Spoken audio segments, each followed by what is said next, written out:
Hi, I'm Casey Stutzman, Master Instructor for TRX. Today I want to show you a couple of the basics in the TRX Suspension Trainer that you can use as great coaching cues in the language we use for getting people properly set up in the suspension trainer. So today we're going to go over 6 different body positions, 3 standing, 3 on the ground. We're also going to teach you how to shorten and lengthen the suspension trainer, and then the best way to get your heels in and your toes in.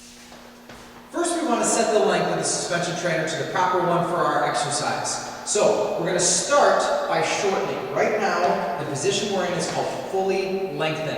The straps are all the way down at the bottom. So, to shorten, we're going to grab one at a time. I'm going to press this cam buckle lever with my thumb, holding it down, grab the yellow adjustment tab, and I'm going to draw up all the way to the top.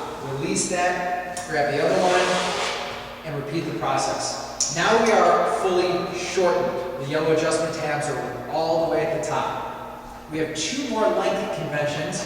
The next one is called mid-length. So when I adjust from fully shortened down to mid-length, I'm going to do both at the same time, not one at a time. I'm going to press those same cam buckle levers and I'm going to draw down until the yellow tabs are at these mid-length markers, this double set of yellow stitching.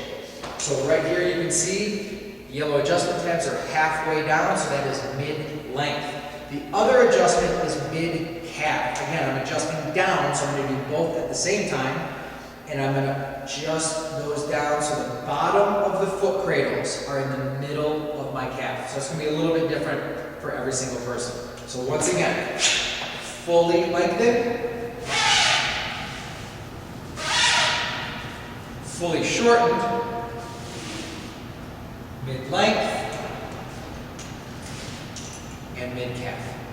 Now once we're adjusted, we're going to go over our 3 standing body positions. The first one is going to be standing facing the anchor point. Now we always refer to the anchor point because it's consistent for the entire group, the entire room. If I say right or left, depending on which way someone's facing, that's going to be different for everybody. So the anchor point is a constant point to cue and set up exercises.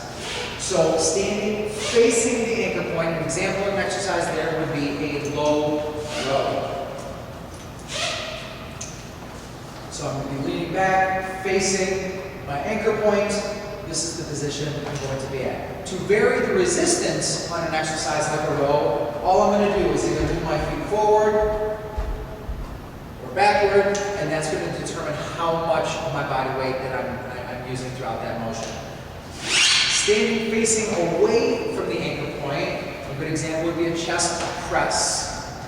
So now, as you can see, I'm standing, feet are raised on the ground, facing away from the anchor point. Again, I can move my feet forward or backward to make this exercise harder or easier.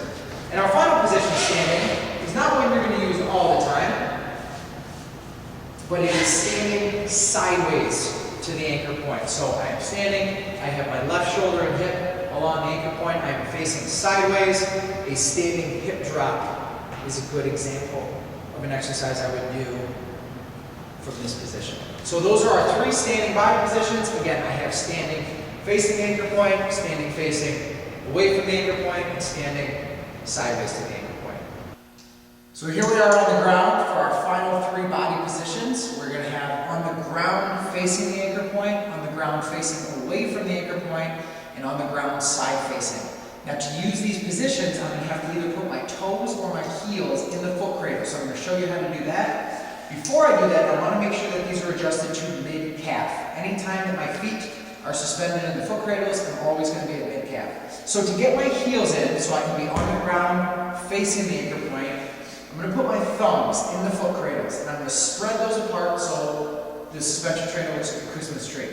I'm going to come all the way back on my back with my heels lifted up towards the ceiling. I'm going to replace my thumbs with my heels, push down to put weight on them, and extend the legs. From here, I want to make sure that my feet are neutral, directly under the anchor point. So I'm going to sit up, scooch back a little bit, and then lay back down to get the position.